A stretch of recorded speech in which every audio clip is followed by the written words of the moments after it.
Hai semuanya, kembali lagi bersama kami yaitu Izat, Kozi, dan Risa. Dan dimana pada kesempatan kali ini kita akan membahas tentang multithreading. Jadi apa sih multithreading itu? Pada dasarnya, komputer tidak hanya dituntut untuk cepat dalam melakukan proses komputasi, namun ia juga harus mampu mengerjakan beberapa hal sekaligus atau biasa disebut dengan multitasking. Nah, multitasking ini sendiri dibagi menjadi dua jenis, yaitu yang pertama, process-based multitasking atau multiproses. Yang kedua, thread-based multitasking atau multithread. Oke, kita masuk ke yang pertama yaitu multitasking atau multiproses. Gunaan dari multiproses ini adalah yang pertama, digunakan untuk menangani heavyweight proses. Yang kedua, proses memiliki alamat sendiri di memori. Yang ketiga, biaya komunikasi antara proses tinggi. Dan yang keempat, perpindahan dari satu proses ke proses lain membutuhkan beberapa waktu.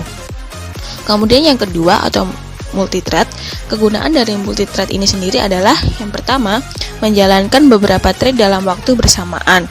Yang kedua, beberapa thread dibagi alamat memori yang sama. Dan yang terakhir, biaya komunikasi rendah karena jarak antar proses kecil atau bahkan dalam satu proses.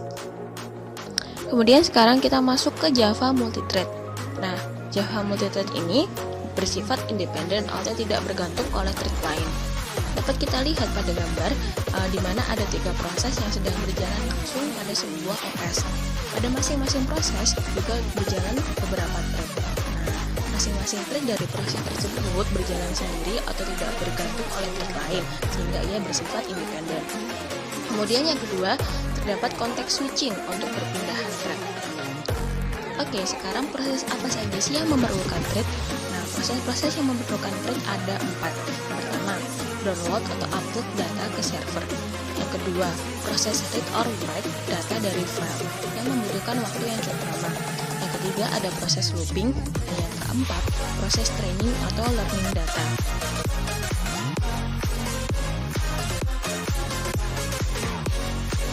Sekarang kita masuk ke thread state. Thread state pada Java multithreading diatur oleh JVM atau Java Virtual Machine. Nah, bisa kita lihat pada gambar terdapat 4 thread state. Yang pertama ada new thread. New thread adalah kondisi dimulainya sebuah thread. Prosesnya akan tetap seperti ini sampai program memulai thread tersebut. Yang kedua adalah runnable. Setelah sebuah thread dimulai, status thread berubah menjadi runnable. Pada state ini, thread melakukan pekerjaannya atau fungsinya masing-masing. Kemudian ada not runnable. Sebuah runnable thread yang memasuki waiting state dalam interval waktu tertentu. Pada saat itu, thread tidak dalam kondisi runnable atau not runnable. Kemudian yang terakhir ada dead atau terminated. Sebuah runnable thread memasuki state akhir saat tugasnya telah selesai. Sekarang kita masuk ke thread scheduler. Fungsi dari thread scheduler itu ada 3.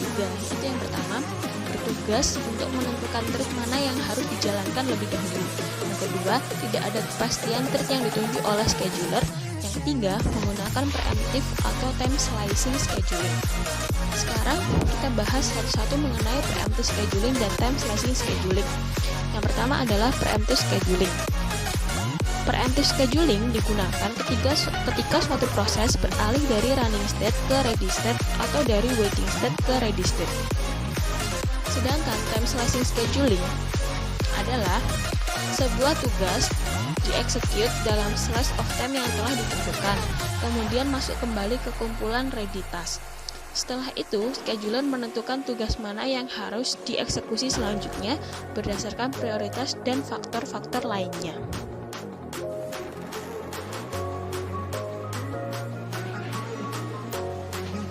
Setelah kita mempelajari semua tentang multithreading, kita juga harus tahu bagaimana cara meng-create thread tersebut.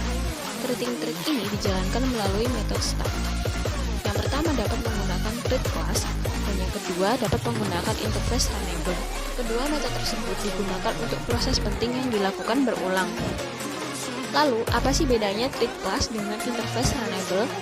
Oke, yang pertama, jika kita menggunakan kelas thread atau thread class, maka kelas kita tidak dapat melakukan extend ke kelas lain karena Java tidak mendukung multiple inheritance.